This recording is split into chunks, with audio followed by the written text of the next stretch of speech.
गोजोन मोनाबिलि लोगोफोर नोंथांमोनखौ बड' एसएम आपडेटनि गोनांथार रादाबाव बरायबाय।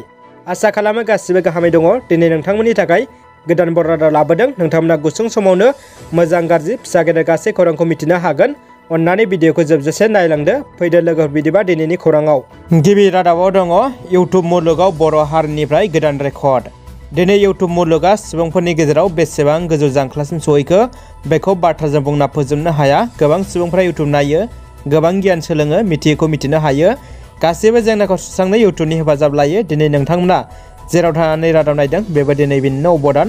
बर'फोराबो गोबां दावगालांबाय। बर' हारिनि गेजेराव दिनै बि भइसआनो सिगांसिन 5 लाख साबस्क्राइबार मोननो हाबाय। बिथांनि बे जाफुंसारनायाव दं गोबां नाजाथाबनाय, बावसोमनाय। बिथाङा थाबैनो 10 लाख मोननो हादों मिजिंथिबाय।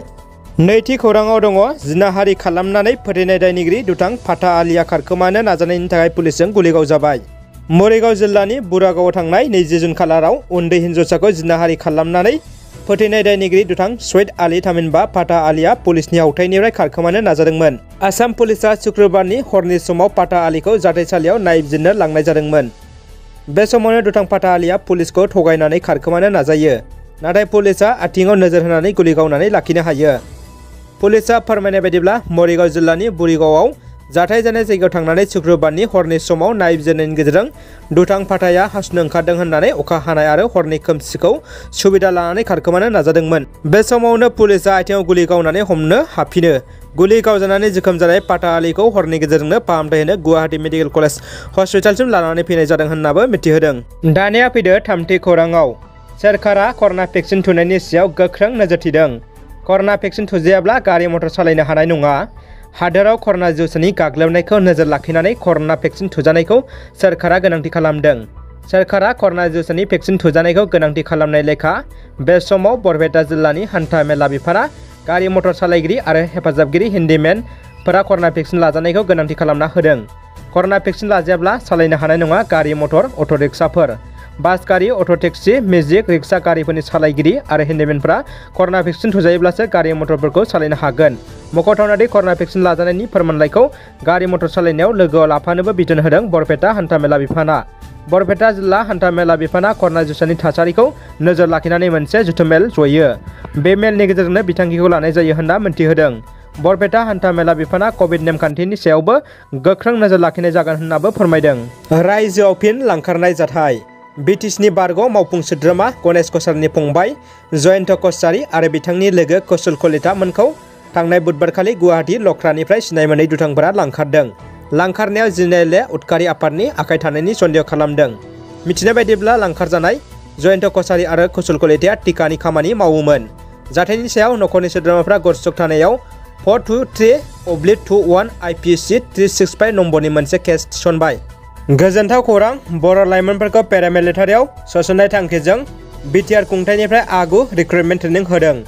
बर' लाइमोनफोरखौ थांना थानायनि राहा खालामनानै होनो थाखाय भारत सरकारनि बिथोन बायदियै बिटिआर ओनसोलनि दाब दाब जायगायाव फ्रि ट्रेनिं होनाय लेखा बाक्सा जिल्लानि कुमारिकाटा भारत भुटान सिमनानि साखाथि ससिपुराव दिनै फ्रि ट्रेनिं होनो थाखाय आसामनि केबिनेट मन्त्रि इउजि ब्रह्मआ बेखेवनानै होयो। आसामनि भारत भुटान सिमनायाव थानाय बर' सुबुंफोरखौ जिउ खुंनाय राहानि थाखाय आर्मि आरो पेरामिलिटारि जेरै SSB, CRCF, BSF, Assam police, ITBP बायदियाव गिबिसिन खाबु होनो थांखिजों 64 नं बेटेलियान SSB बर्मानि बानजायनायाव फ्रि रिक्रुटमेन्ट ट्रेनिंखौ होनाय जायो। आसामनि केबिनेट मन्त्रि इउजि ब्रह्मआ बे हाबाफारिखौ बेखेवनानै गावनि बिबुंथिनि गेजेरजों बुंथियोदि बे ट्रेनिंआव पेरामिलिटारि साख्रिनि थाखाय माबायदि थियारि जानो नांगौ मोनफ्रोमबो बिथिंखौनो फोरोंनाय जागोन। बेनिखायनो साफ्रोमबो बर' लाइमोनफ्रा बे हाबाफारियाव बाहागो लानो नांगौ, मानोना साख्रिनि थाखाय बर' लाइमोनफोरखौ बिटिआर गोरोबथानि गेजेरजों सिगांसिन खाबु होनाय जागोन होनना मन्त्रि इउजि ब्रह्मआ बुंथियो। बेखेवगिरि केबिनेट मन्त्रि बिथाङा खौरांगिरिनि सिगाङाव रांखान्थि बिथिङाव जौगानोब्ला लाइमोनफोरा सिगां साख्रियाव गोसो होनांगोन होनना बुंथियो। बेनिखायनो भारत सरकारखौ खावलायनानै लाइमोनफोरखौ साख्रि होनो थाखाय बे फ्रि ट्रेनिं होनाय खाबुखौ मोननो हादों होनना फोरमायो। बे बर' लाइमोनफोरनि फ्रि रिक्रुटमेन्ट ट्रेनिं होनाय हाबाफारियाव बिटिसिनि बुंथिगिरि काथिराम बर', MCLA बिजित गोरान नार्जारि, पबित्र कुमार बर' बिथांमोनजों लोगोसे आसाम पुलिस SSB हान्जानि गोजौ थाखोनि दैदेनगिरिफ्राबो बाहागो लायो। दानिया फैदो गुबुन मोनसे खौराङाव। रजित सांमा आरो सामुएल सांमानि न्याय नागिरना क'क्राझाराव गार' फरायसा आफादनि खौरांगिरि मेल। एयार हस्टेसआव खामानि मावग्रा नर्थ इस्ट डिमापुरनि थागिबि रजि सांमा आरो कल सेन्टाराव खामानि मावग्रा सामुएल सांमाखौ हारियानानि गंसे गावारि देहा फाहामसालि आल्फा केयार हस्पिटालाव देहा फाहामथाय लागासिनो थानाय थासारियाव रजि सांमाखौ देहा फाहामगिरिफ्रा बुथारदों होनना गोख्रों अजद दैखांदों गार' फरायसा आफाद क'क्राझार जिल्ला कमिटिया।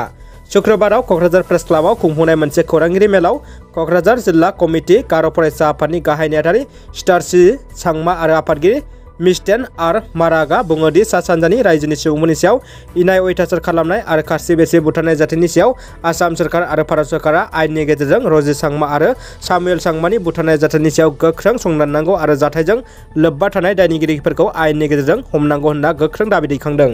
गवालपारायाव गिलु-बालु जाथाय, सासे आइजोनि गोथै सह बोखांदों गावनि उन्दुग्रा खथानिफ्रायनो। गवालपारा जिल्लानि मरनय पुलिस थानानि सिङाव थानाय गंसे गामिनिफ्राय सासे आइजोनि गोथै सहखौ गावनि न'नि उन्दुग्रा खथानिफ्रायनो बोखांनो हादों।